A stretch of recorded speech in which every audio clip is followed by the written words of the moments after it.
Catus, Maximus here. Do my best here. Do another one of these random what's in a particular toolbox drawer, like a long drawn out toolbox tour.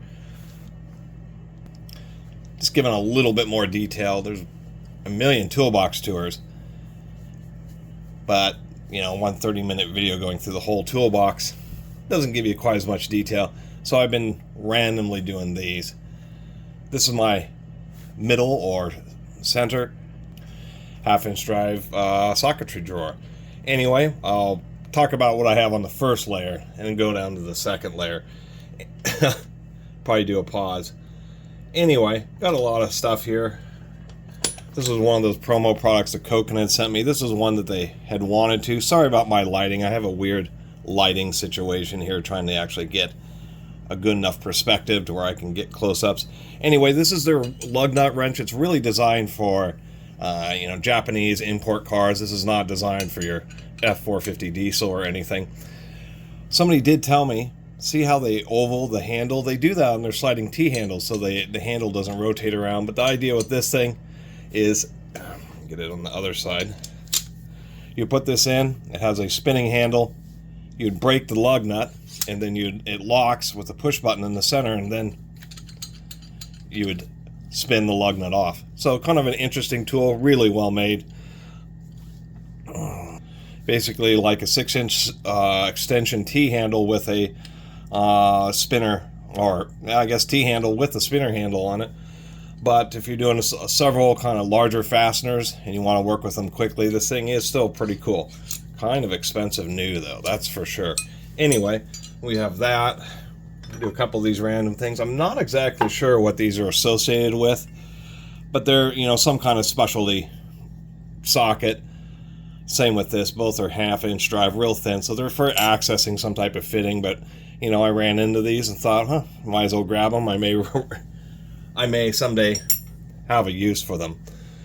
Have some random stuff. These are like really low quality half-inch drive crow's feet, but it was a really cheap set, and for like the hydraulic fittings and stuff you'd use these for, they're fine. People have complained when they're actually trying to break heavy-duty fasteners that the eyes break out of these on extreme torque situations, but for most people they're fine for the price. I do have one good one. I have a big old Williams 2-inch. This was just a random individual find, but still pretty cool. I did do a review of these. These are these Quinn stubby half-inch drive. I do have the Capris, but the Capris didn't have this hex, where the Quinns do. You can get specialty ratchets, but allows you to have super stubby bees. You can use like a ratcheting box wrench on these, and I have the metric and fractional versions of those. Get those out of the way here. As a matter of fact, let me get these cheaper crow's feet out of the way, but for the price, these were great. 1 3/8 all the way up through 2-inch by 1/16 of an inch. Actually, except for it's missing the 1 15/16. So I kind of like these things, and plus for the price you're getting a whole bunch of steel. Excuse me, I should correct myself. It's 1 1/16 through 2-inch. And a last quick comparison, like with the Williams here, you can just see that it just has, you know, actually I should stack it this way.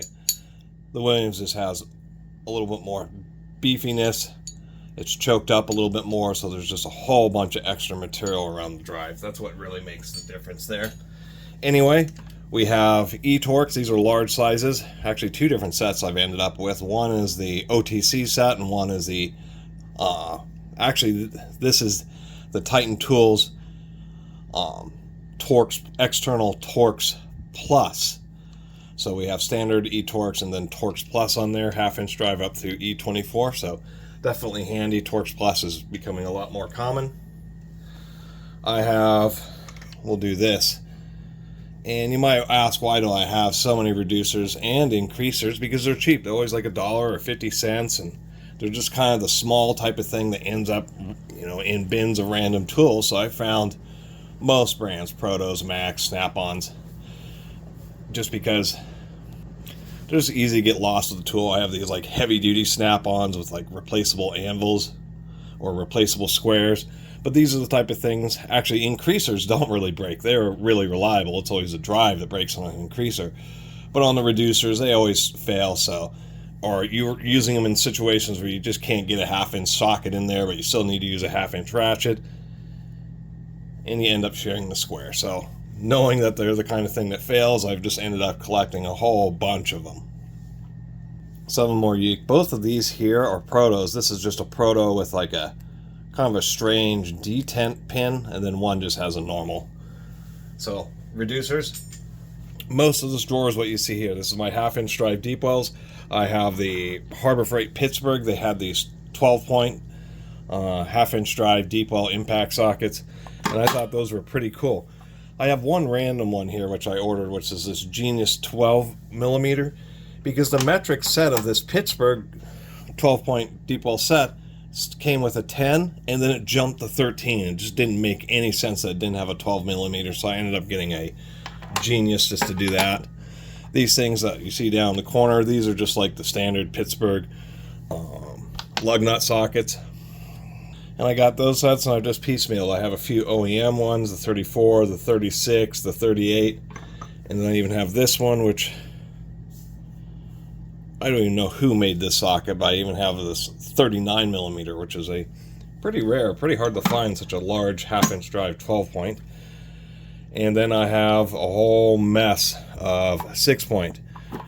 Actually, that is more of the Pittsburgh 12-point. So the 6-point is just... Oh, that wasn't attached to anything. Okay. Short extensions, the 1/2 inch drive ones that are small enough to fit or to stay on a socket rail. Just some various ones, Protos, Craftsman's. This is an old Powercraft, which I thought was interesting because it's like a full barrel.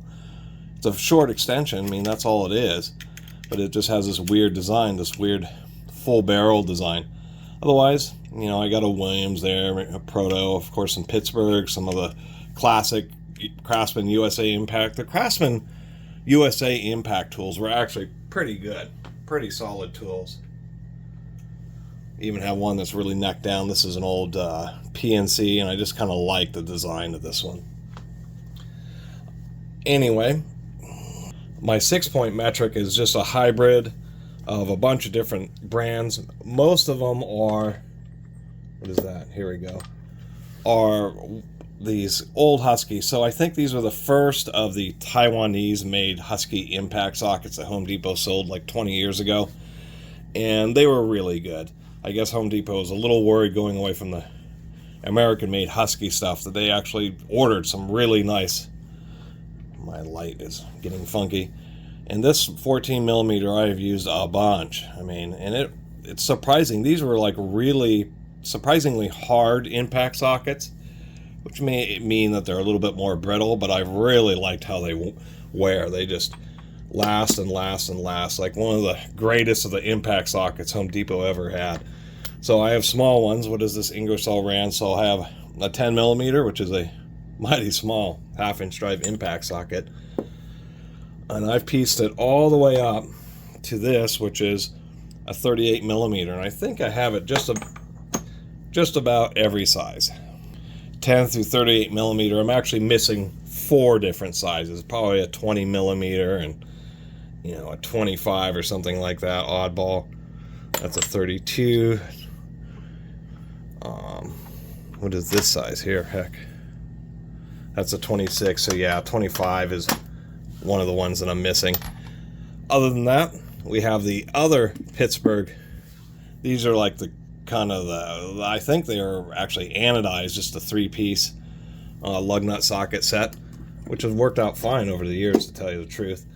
You know, we have some specialty sockets, like just a super, this is a oil sender socket. Oil sender units can be pretty deep, but this is just one of the more classic, higher quality power belts. It's a super deep socket with extra thin walls, that's for sure. Have one of these, and you can go forever. And that's why I realized, I mean, you would have to be a millionaire to really own all the variety of socketry and hand tools that are out there. And there's just, this is an example. This is a double depth, so we have standard deep well, and then we have this. This is a Proto, what? I don't even know if you can read that. I can barely read it. It is a Proto 1 1/8 inch, just super extra deep well socket. Obviously, those sets get expensive. I do have some in 3/8. Other than that, we have other things in here. This was this US Pro brand. I think I got these off of Amazon, made a little video. But I grabbed these. These are 1/2" drive, impact, Torx, large size. And that's what attracted me, because it goes from T55 all the way up through T100. And when I made this video, and a lot of people have commented that, you know, Torx fasteners are strong, and the design is that you have a small head that you can apply a lot of torque to. And people are commenting that any highly torqued T100 is not going to be broken by a 1/2" drive square. It may, you know, with a nice impact, but nonetheless, I just thought they were handy. You know, if you large torque sockets, if you run into one of these fasteners and you don't have the socket, you can't even attempt to remove it, much less have a chance at any success. I'll point out these. A lot of these up at the top here are the 6-point fractional deep well impact sockets. I have the Pittsburgh chain wrench there. I have like some kind of weird thing. I think it was part of a, you know, a lug nut wrench. You know, random stuff like that.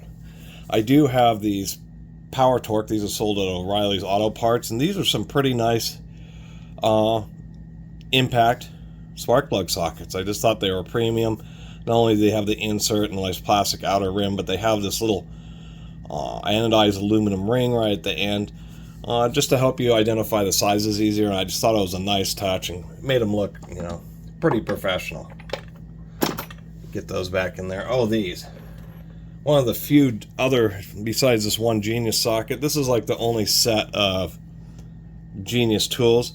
Actually, once Genius sent me an offer, let me do my light again here, to review some tools, but they just had this totally onerous like terms. They just wanted a whole contract, and the promo tools I get is no contracts. I mean, I just do it simple. I've only ever gotten sponsors by Through Night, is a couple times they pay me to make flashlight videos after they had already sent me a bunch for free.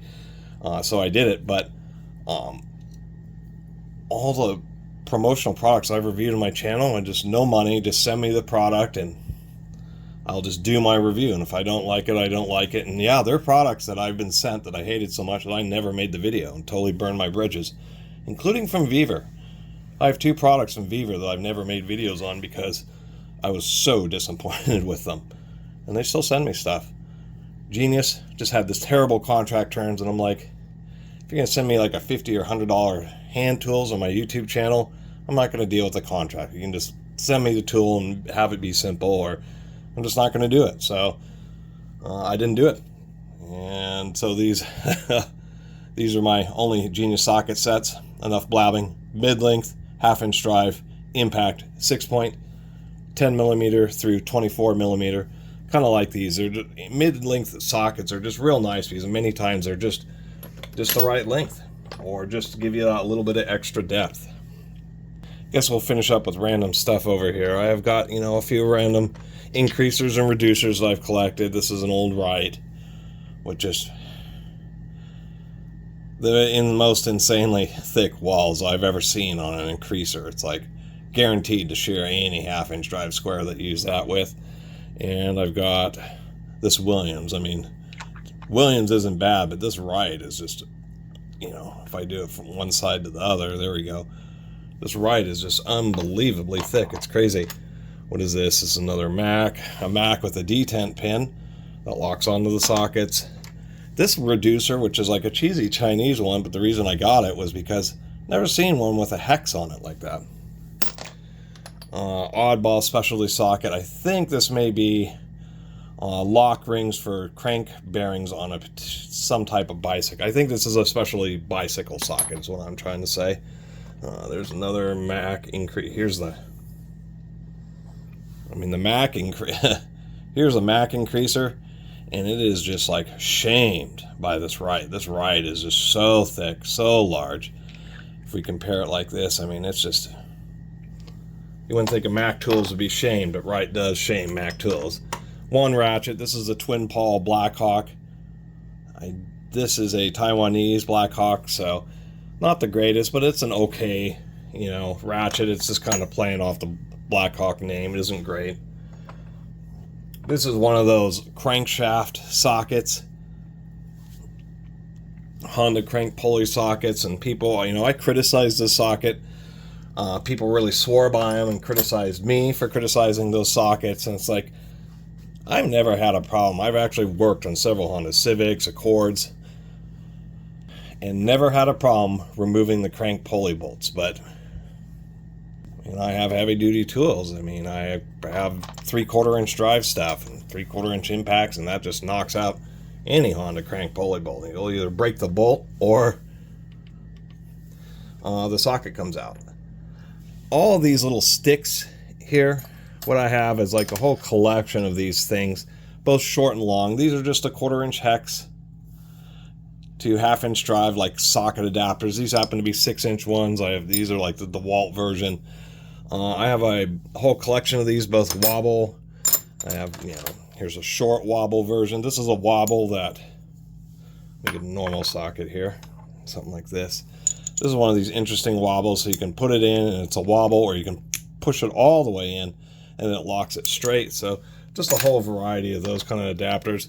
This, I'm not entirely sure what it was intended for, but it's like kind of a weird 3-jaw chuck. It is, if I look here, this is indeed a genuine Jacobs chuck, 1/2 inch drive, and then you just twist the collar to tighten or loosen the teeth. I have no idea what it's for, but I thought I'd never seen a 1/2 inch drive piece of tooling like that. One of my few. This is one of those snap-on sockets for removing. On a steering linkage, the rod comes out, and then sometimes there's like a little ball joint and a right angle, and that ball joint assembly screws onto the rod that comes out of the steering rack. This is a special socket just to go around that whole thing, where the little peg sticks out through the slot so you can unscrew it quickly. Here I have all these weird little socket adapters. So these are just adapters that you put in the back of a socket, so you can use like a ratcheting box wrench or a regular box wrench. Not super useful. I have one here that's a quick release. I have some of the old Craftsmans, which are pretty nice, and even the Pittsburghs. I don't know if Harbor Freight even sells them anymore. And last but not least, I have, you know, specialty. This is some kind of specialty socket, I assume, for some kind of valving, and this is like the one. If you ever see these sockets, there's like specialty lock rings that are associated with the front wheels on a lot of 4x4 trucks. And there's like a whole variety of about 10 or 15 of these kind of specialty sockets for working with those special lock rings. Let me get this cleaned up. Sorry about this highlight right here. I can't see it. It's just the way the angles are working. Anyway, that's what's in my middle 1/2 inch drive socketry drawer. Random stuff, lug nut sockets, adapters, crow's feet, and you know, more than half the drawer is just filled up with 1/2 inch drive impact deep well sockets. And when it comes to 12-point sockets, are just more convenient when used on 6-point. There are 12-point fasteners. It's just more points of contact, actually less likely to strip. But you see them on diesel engines and on aircraft is where you see a lot of 12-point stuff. And it's just this happenstance. I really built up to 6 points and then started getting into 12 points, mainly when I saw these, the Harbor Freight Pittsburgh 12-point sets. Other than that,